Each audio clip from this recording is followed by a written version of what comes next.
Greetings everyone, and Great here for another Age of Empires 2 Definitive Edition replay. Spawn on the right side as the red Tatars, we have a foreign name. Spawn on the left side as the cyan Incas, we have BananaBoat. Are bananas from South America, or are they from Africa? Chiquita banana and a lot of those banana plantations that were during the barren times were originally in South America. Does anybody know if bananas are South American or African? I think they're maybe South American, right? Or maybe even Central America. Let's just go with the term America at this point. By the way, let's go and cover each player's civilization bonuses. Tatars, they are cavalry archer civilization. Villagers gain plus 50% wood from herdables. New towns spawn with 2 sheep starting in Castle Age. Unique units deal plus 25% damage when fighting from higher elevation. Thumbmarine and Parthian tactics are free. Unique unit, Keshik, raiding cavalry, they get gold for each time they attack. And Flaming Camel, really it's a meme unit. And do not have a rush here. Oh, yes, perfect. Ecuador is where the origin of bananas, potentially. Or Ecuador is famous for bananas. It is South America. We do not have the militia now engaging the housing there, but have a militia rush here.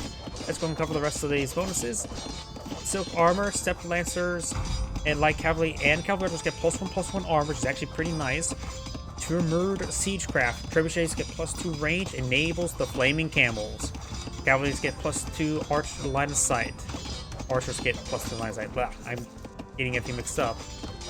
The Incas bonuses, they're an infantry civilization, as well as one of the New World civilizations. Military units cost 50% plus. It's starting in Dark Age, 20% in Feudal Age, 25 in Castle, and 30 in Imperial Age. That's why we see a militia rush, because they are cheaper in food. Villagers are affected by housing upgrades. Starts in villagers affected by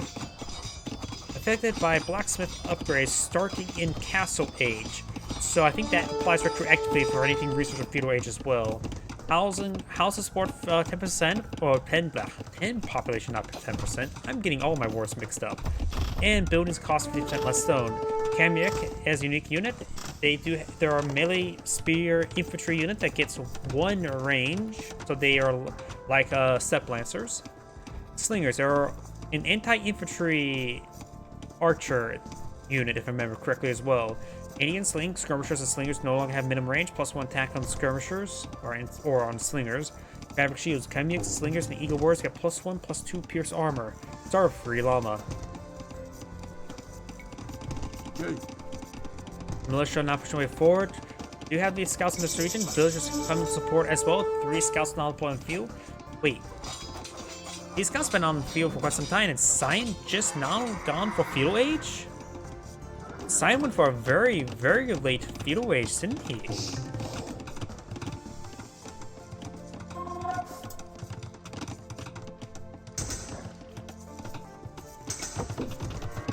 We do now have the spearmen advancing on forward, which will get some damage on those scouts now. I'm getting all my words mixed up. My apologies. But I do have now the spearmen fighting each other. There. Let's take out that one scout now. This scout will have trouble doing any work by all lonesome, especially when you have a bunch of angry people with pointy sticks chasing after you. It looks like Red started to wall off this region, and down here as well. This area over here is being walled off as well. I have my arrow keys bind for moving around camera. I should really use that a bit more often. We got a nice wall off there. Able to still cut the stone. Bit of walls there. Yep, nice walls off there. A little bit messy overall, but good enough. And it looks like both fighters are just either equal up. It looks like Cyan's advancing forward with some spearmen and some skirmishers now.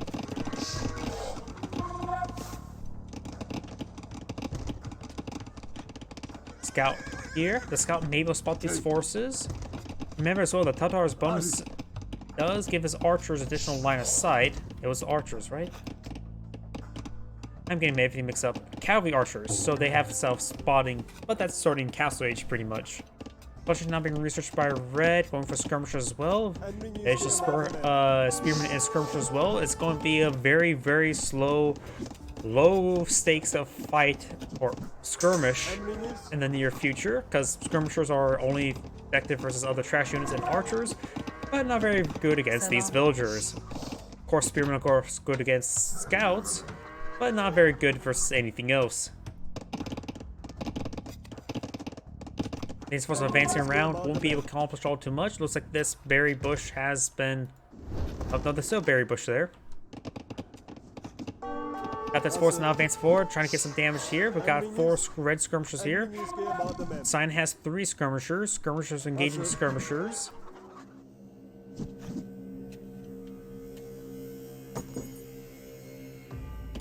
Mining camp out there. Red could try eyeing for this gold here. It's much bit more exposed there, so claiming it a little bit early is probably a little bit better. Both sides has lost a skirmisher. Sign did have the high ground advantage. Now Red does, and since he's Tatars, he sustained or dishes out additional damage from the high ground. Spearman now falling on back, being a bit defensive. And now the scout will whack these skirmishers, and they will maintain the minimum range. He needs his castle wage to prevent that minimum range issue. That's a good reason to go for fast castle, right? Not really. It's a nice technology, but nothing too critical. It just makes it so it's easier to micro the force. You don't have to worry about minimum range when fighting. But overall, in the larger and larger engagements, you don't really have to worry about it too much. Because if you just attack, move forward, they at least get fire against a target. Good, that's like great for focus firing, but with the technology, you have a bit better focus firing. But the only force you really have to worry about them being overran are cavalry, and they don't do well versus cavalry whatsoever. Looks like both sides are equal up there. Red Scout does go ahead and go on down. Sun's now advancing forward with a pretty sizable force there. Does have Flushing now being researched as well as Castle Age. A little bit too early for a timing attack to get out elite skirmishers and pikemen. Sign does have a very good force here. Red's force will be outnumbered. This force doesn't really pose a massive threat to villagers, honestly. I suppose with enough spears you can kill off any villager, but they do about 1 damage per spear against these villagers. They do have 2 pierce armor thanks to Loom, and these skirmishers have 3 attacks, so they do 1 damage per against villagers. So, in other words, being impaled by 29 spears being thrown at you would not kill you off, or 39 spears. You can be a porcupine and still be alive. Pretty sure porcupine will probably do more damage. Now start to throw some arrows there on these farms, and they do sustain full damage of 3 damage. It's probably quicker to kill off villagers than kill off a farm with spears. They probably throw a spear against every single piece of food in order to destroy a farm. Here's a stupid idea how to change how farms work. Imagine that rather than doing damage dealing health damage, you do damage and it removes the food capacity that remains onto it. That could be an interesting change to how farms take damage. So harassing farms does do direct economic damage. A bit more economic damage. Because I'm pretty sure when they expire, they get refilled and the health gets replenished. So I suppose if you throw enough spears, you got a bunch of kebabs. The lions are really trying to eat that spearman right there. Red does spot the pikemen now being chased by those lions. Now do got a large number of step lancers put on the field. Cyan does have a good number of these pikemen here, but thanks to +1 range of these step lancers, they get the first strike on the spearmen, so they trade more effectively versus spearmen than, say, knights. And they're a little bit easier to micro to deal with as well. Monk, however, will be overran by these spearmen. And the lions actually killed off that pikeman as well. And the lion is preventing Cyan from engaging. The lion is really helping out Red right there. Even getting some additional damage there, though this line is sorted by some of these step lancers. But that line allowed Red to get a lot of extra damage there because it stopped Cyan from actually pushing forward. And the step lancers just stabbed over the lion. Those lions were absurdly effective. Now these villagers are starting to get hit as well.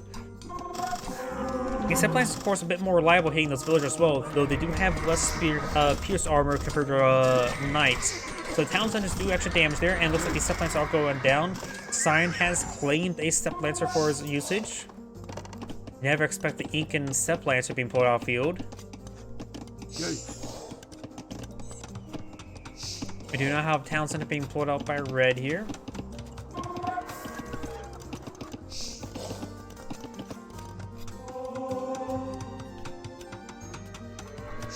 We got this. I already said that. It's been a long day for me. I was up and down ladders this entire day, so I'm a little bit tired and exhausted. I got my 10,000 steps easy by going up and down ladders, let alone all the walking I did. We do have now these monks, both sides claim some relics. Both sides have... Cyan has claimed one relic. That was that one right there. The monk monastery is pretty far forward. Sanctity bring research as well. And this monkish will be focused down there. Does deny this relic there. Very nice. Got this relic being overran by pikemen. Though the monk with the relic can sustain a lot of stabs there. Does claim a pikeman for his own. And does get the monk with a relic inside the town center. I did not realize you can garrison a monk for relic. I thought you could only garrison regular monks. And, yep, and now the monk is alive. He may have got a little bit of health regen for being inside the town center. Because those spearmen do what? They do 4 damage, so... Yep, and he had 4 health left, so that, Oh. Let's take a, get one of those guys converted. So that monk, I think, sustained 2 health regen. Lion now biting the Step Lancer. The Step Lancer sort of paused in animation there. He may be bugged out there. And the Lion's getting more and more damage onto the Step Lancer now, biting him away at 1 health at a time. University now look on the field. Science now going for Imperial Age. That could get. He can also go for Kamix. Kamix, they will match the range of these Step Lancers, and I believe they do bonus damage versus Cavalry as well. So maybe a good idea to go for Kamix against these Step Lancers.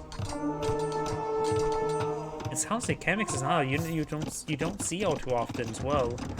Got Squires and 8 pikemen queued on up. You may want to go for more barracks at that rate. Red does not have Imperial Age on the queue just yet. Does have a bunch of villagers queued on up.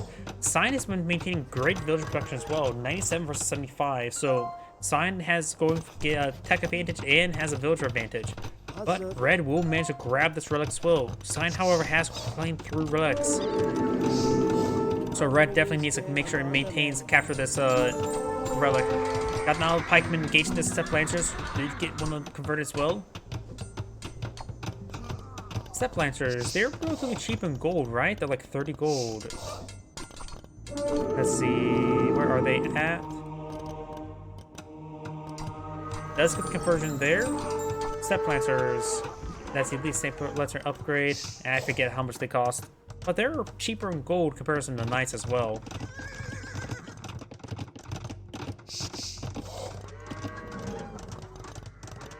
The Cyan Step Lancer advancing forward will spot this town center, will not be able to stop it. It is unable to hunt down this monk with a relic. I'm going to fast forward now since both sides are equaling up.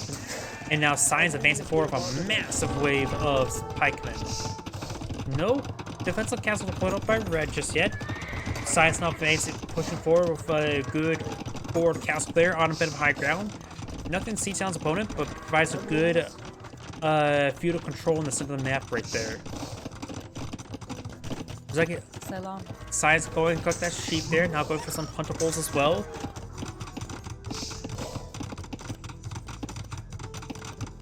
And this castle will be deployed on out. Monks healing up these Step Lancers, very, very nice. And this mining camp will be, or the castle will be surrounded by the mining camp receiving fire. Pikemen push way forward. And Red's now going for a large number of two-handed swordsmen. Interesting. He can only go to, or long swordsman. He can get out two-handed swordsmen. He can't get supplies nor gambersons. He must be worried about the Eagles' warriors not being put on the field. The Twin Swordsman, of course, will be a good frontline unit. And this formation here. Step Lancers in the back, Twin Swordsman in the front. Science now pushing way forward. He can do a swap order, move order there. We'll get a good engagement there. Step Lancer poking over the shoulders of the Twin Swordsman. It's a great engagement there by Red. Now Red does have Imperial Age, and this Scion force is starting to be picked on off. Large number of those Twin Swordsmen do go, or long swords do go down. Red needs eye for some Twin Swordsmen to maintain this path of deployment. This town center has now received a bit of fire there. Right now, Eagle Scouts have 7 Pierce armor, so Cavalry Archers are not going to be good versus these Eagle Scouts, or Eagle Warriors.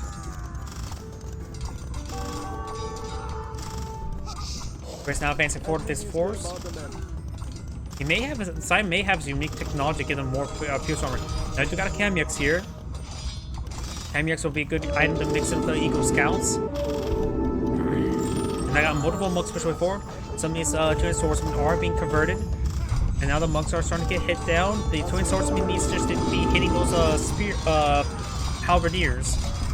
Red's force is being overwhelmed right now. Red needs to kind of build more forces. Red has a massive reserve of gold and wood. He needs to get out some mangonels against this force. Kamyux getting some good hits there on these villagers. More Twin Swordsmen charging forward. Trying to hold the line. More Twin Swordsmen being pulled up by Red. He's getting out some trebuchets as well. Tatars can pull out Keshiks, which I don't believe will be useful in this situation. Kamyux and Halberdiers both like to stab them. And would like to stab them. Trying to return up the town center. It is receiving some trebuchet fire. Looks like its arrows are not firing at the moment, and this town center will go down. The villagers are going to be killed on off. Red does have a good way of Twin Swordsmen being pushed on forward. He's just low on food, and it looks like Red does back the game now. It's Anagrade saying thank you for watching, and on to the next replay.